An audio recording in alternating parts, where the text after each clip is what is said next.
প্রিয় দর্শক, আর মাত্র কয়েকদিন পরেই রহমতের মাস রমজান।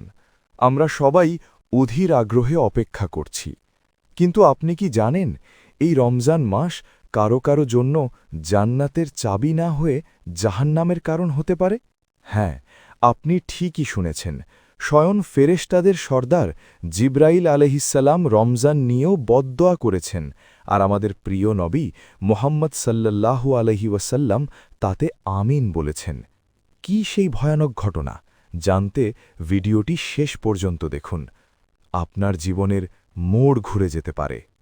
একদিন মসজিদে নববীতে জুমার নামাজের সময় আমাদের প্রিয় নবী হজরত মোহাম্মদ সাল্লাল্লাহু আলাইহি ওয়াসাল্লাম মিম্বরে খুতবা দেওয়ার জন্য উঠছিলেন। তিনি মিম্বরের প্রথম সিঁড়িতে পা রাখলেন আর বললেন, আমিন। দ্বিতীয় সিঁড়িতে পা রাখলেন, আবার বললেন, আমিন। তৃতীয় সিঁড়িতে পা রাখলেন এবং তৃতীয়বারের মতো বললেন, আমিন। সাহাবায়ে কেরাম রাদিয়াল্লাহু আনহুম অবাক হয়ে গেলেন। নবীজি সাল্লাল্লাহু আলাইহি ওয়াসাল্লাম এত আগে কখনো এমনটি করেননি। তারা নামাজের পর জিজ্ঞেস করলেন, হে আল্লাহর রসূল, আজ আপনাকে এমন কিছু করতে দেখলাম যা আগে কখনো দেখিনি। আপনি সিঁড়িতে ওঠার সময় ৩ বার আমিন কেন বললেন?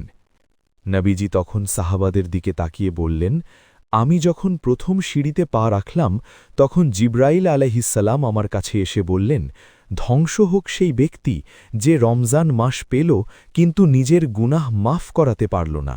তখন আমি বললাম, আমিন, অর্থাৎ হে আল্লাহ, কবুল করো। প্রিয় ভাই ও বোনেরা, একটু চিন্তা করুন, বদদোয়া করছেন কে? ফেরেশতাদের সর্দার হজরত জিব্রাইল আলাইহিসসালাম।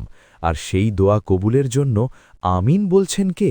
সৃষ্টির সেরা মানব হজরত মোহাম্মদ সাল্লাল্লাহু আলাইহি ওয়াসাল্লাম। এই দোয়া কি আল্লাহ ফিরিয়ে দেবেন? অসম্ভব। রমজান আসছে ক্ষমার বার্তা নিয়ে, কিন্তু আমরা যদি এই মাসেও হেলায় ফেলায় সময় কাটাই, নাটক সিনেমা দেখি, গীবত করি আর রোজা রাখি শুধু না খেয়ে থাকার জন্য, তবে আমাদের চেয়ে বড় হতভাগা আর কে হতে পারে?